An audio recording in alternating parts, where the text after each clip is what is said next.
15 अगस्त से इंशाअल्लाह ओखला में एक नई आज़ादी की शुरुआत करेंगे और इलाका इतना बदबूदार हो जाता कि यहाँ से गुजरने वाले हर लोग बुरी नज़रों से देखते हैं ओखला के लोग।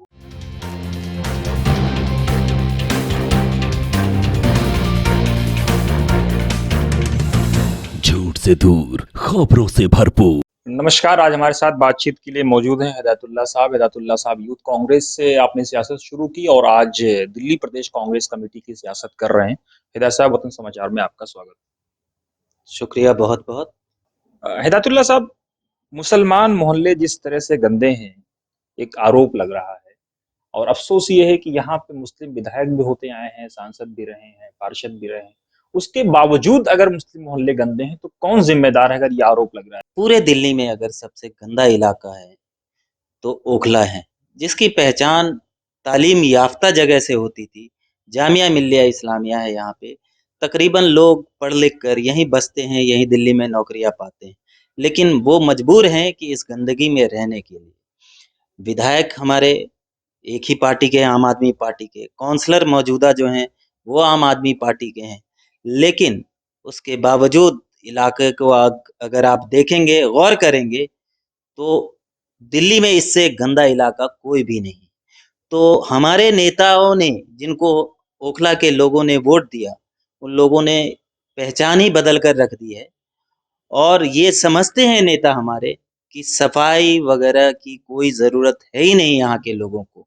इन सारे नेताओं को बस हिंदू मुसलमान करना सीखिए।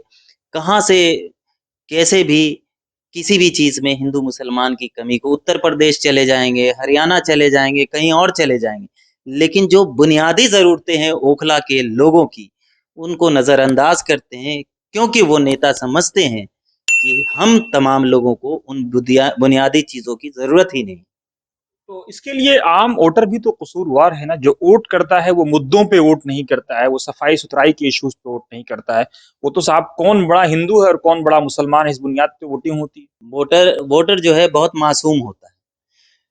हमेशा अरविंद केजरीवाल जब सियासत में आए, उनके नेता जब सियासत में आए, तो अरविंद केजरीवाल ने ही शुरुआत करी थी कि उनकी राजनीति जो है धर्म के आधार पे नहीं होगी और बुनियादी चीज़ों के आधार पे होगी, शिक्षा के आधार पे होगी, हेल्थ के आधार पे होगी, कम से कम मुस्लिम मुद्दे पे।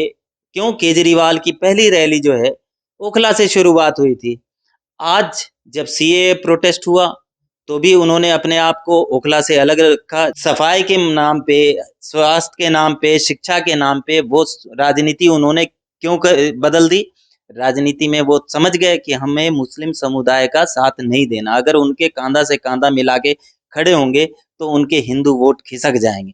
नतीजा उनके छोटे छोटे विधायक जो हैं वो भी जानते हैं कि हमें किस नाम पे वोट मिलेगा और वोट की राजनीति उन्होंने शुरू कर दी। इसीलिए हमारा इलाका गंदा रहता है। रतुल्ला साहब, हमने देखा लॉकडाउन हो या ईद उल अजहा का मसला मौका हो, आपने एक बड़े पैमाने पे जाती तौर पे, व्यक्तिगत तौर पे सैकड़ों गाड़ियां लगाई, सफाई का अभियान किया। क्यों आप सरकार से बात करके ये काम कर सकते थे? आपने व्यक्तिगत तौर पे इनिशिएटिव लेकर के इतना बड़ा काम क्यों किया?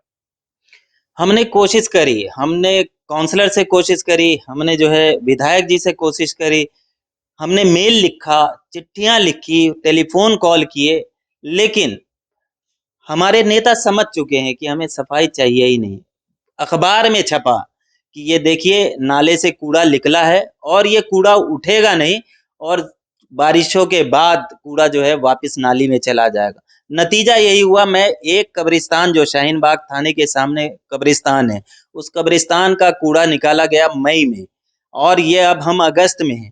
वो कूड़ा धीरे धीरे उसी नाली में चला गया, लेकिन 2 बार अखबार में छपा, 4-5 बार मैं लाइव होके दिखाया, लेकिन उसके बावजूद यहाँ के काउंसलर साहब को ये नहीं समझ में आया कि उस कूड़े को उठाने की ज़रूरत है। लोग जनाजे में जाते हैं, उनको नापाक होके जाते होंगे, लेकिन उनको द्वारका में किस तरीके से अभी जो वक्फ बोर्ड में हज कमेटी का वो ऑफिस बनना है, उसके ऊपर वहाँ के प्रोटेस्टर्स, वहाँ के रेसिडेंट्स वेलफेयर के लोग ने जब हंगामा शुरू किया, जब हिंदू मुसलमान की राजनीति आई, तो यहाँ का जो काम न करने वाला काउंसलर है अब्दुल वाजिद, अमानतुल्लाह खान, सबके बयानात आ गए। चूँकि वहाँ बाँटने वाली राजनीति है, तो वहाँ सब आ जाएँगे, आम आदमी पार्टी के तमाम नेता आ जाएँगे, लेकिन जो बुनियादी चीज़ें हैं, उसके ऊपर नहीं आएँगे। मजबूरन जब नेता काम करना बंद कर देगा, तो सोशल वर्कर्स आगे आएँगे। इसीलिए हमने भी कोशिश करी कि हम सफाई का ध्यान रखें, जनता के सामने अपील करी और खुद जितनी हो सकती है हैसियत, उस हैसियत के हिसाब से हमने कोशिश करी कि सफाई का काम करें। ईद में चूँकि गंदगी बहुत होती है और इलाका इतना बदबूदार हो जाता कि यहाँ से गुजरने वाले हर लोग बुरी नज़रों से देखते हैं ओखला के लोग। आपने सफाई अभियान शुरू किया है, लोगों से अपील की है कि अगर अपने गली को, अपने मोहल्ले को साफ करना है तो आपसे संपर्क करें। उसके बारे में कुछ ब्रीफ में बताएं। बकरीद में हमने शुरू करी थी, आप कुर्बानी करें, मलबा उठाने के लिए हमें संपर्क करें, और वो लोगों ने पसंद किया और लोगों की हकीकत में वो ज़रूरत थी। उसी तरीके से आज शाहीन बाग अबुल फज़ल की गलियों की सफाई नहीं होती, महीनों महीने झाड़ू नहीं पड़ते। तो हमने अपनी गाड़ियाँ लगाई हैं, मज़दूर लगाए हैं, और 15 अगस्त से इंशाअल्लाह ओखला में एक नई आज़ादी की शुरुआत करेंगे, गंदगी से आज़ादी की, और ओखला को स्वच्छ ओखला बनाने की कोशिश करेंगे।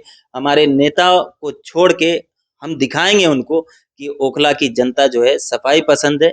हम जताएँगे उनको कि हम खुद भी काम कर सकते हैं, अगर आप हमारे गलियों को साफ नहीं रख सकते, अपनी गलियों को हम खुद साफ रखेंगे, यहाँ की जनता साफ रखेगी।